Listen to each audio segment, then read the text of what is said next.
ఖమ్మం సూర్యాపేట జాతీయ రహదారిపై జరిగిన ఒక హత్య కేసును పోలీసులు ఛేదించారు. నిందితుని కూడా అదుపులోకి తీసుకున్నారు. నిందితుణ్ణి తీసుకుని వెళ్ళి ఎక్కడైతే ఒక వ్యక్తిని చంపేసి పాతిపెట్టాడో అక్కడికి తీసుకువెళ్ళి తవ్వి చూసేసరికి అక్కడ రమేష్ మృతదేహం కనిపించింది. ఈ ఘటన ఖమ్మం జిల్లాలో చోటు చేసుకుంది. ఖమ్మం జిల్లాలో హైదరాబాద్ వ్యాపారి బొల్ల రమేష్ని దారుణంగా చంపేశాడు ఖాద్రి. ఖమ్మం సూర్యాపేట రహదారిపై బండరాయితో మోదీ ఆ తర్వాత చంపేసి అక్కడే పూడ్చిపెట్టేశాడు నిందితుడు. తర్వాత రమేష్ కనిపించకపోవడంతో రమేష్ భార్య నళిని ఫిర్యాదు చేశారు.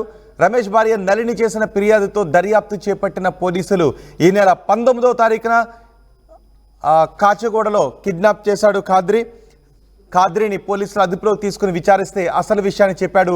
ఎప్పుడు కిడ్నాప్ చేశాను, ఎక్కడ కిడ్నాప్ చేశాడు, ఎక్కడ చంపేశాడు అనే వివరాలను ఖాద్రి పోలీసులకు చెప్పాడు. ఈ నెల 19వ తారీఖున కాచిగూడలో రమేష్ను కిడ్నాప్ చేశాడు. రమేష్ ఒక వ్యాపారి. ఫోన్ కాల్ డేటా ఆధారంగా ఖాద్రి ఎక్కడున్నాడో గుర్తించి ఖాద్రిని పట్టుకున్నారు పోలీసులు. రమేష్ను హత్య చేసినట్టుగా అంగీకరించాడు. నిందితుడు చెప్పిన వివరాల ఆధారంగా మృతదేహం దగ్గరికి వెళ్ళి మృతదేహాన్ని ఎక్కడైతే కప్పెట్టాడో అక్కడికి వెళ్ళి వెలికి తీశారు. ఆ కుటుంబ సభ్యులు కూడా అక్కడికి చేరుకున్నారు. కుటుంబ సభ్యులు కన్నీరు మున్నీరు అవుతున్నారు. తమ భర్త కనిపించకుండా పోయాడు, ఎవరైనా కిడ్నాప్ చేశారో అని అనుకున్నారు. కానీ ఇలా చంపబడ్డాడు అని వాళ్ళు ఊహించలేదు.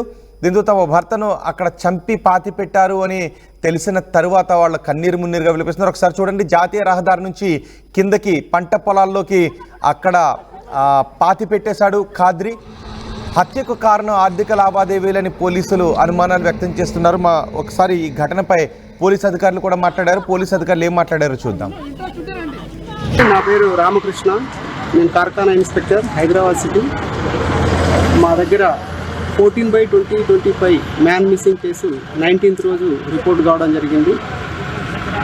మిస్ అయినటువంటి వ్యక్తి రమేష్, బొల్ల రమేష్ అని చెప్పేసి అతను మసాలా తెలంగాణ ఆంధ్రప్రదేశ్ సంబంధించిన దానికి ఏజెంట్, ప్రధాన ఏజెంట్. అతను వేరే ఆర్థిక లావాదేవీలతోటి ఎవరో చంపేసి పడించడం ట్రాక్ చేయడం జరిగింది.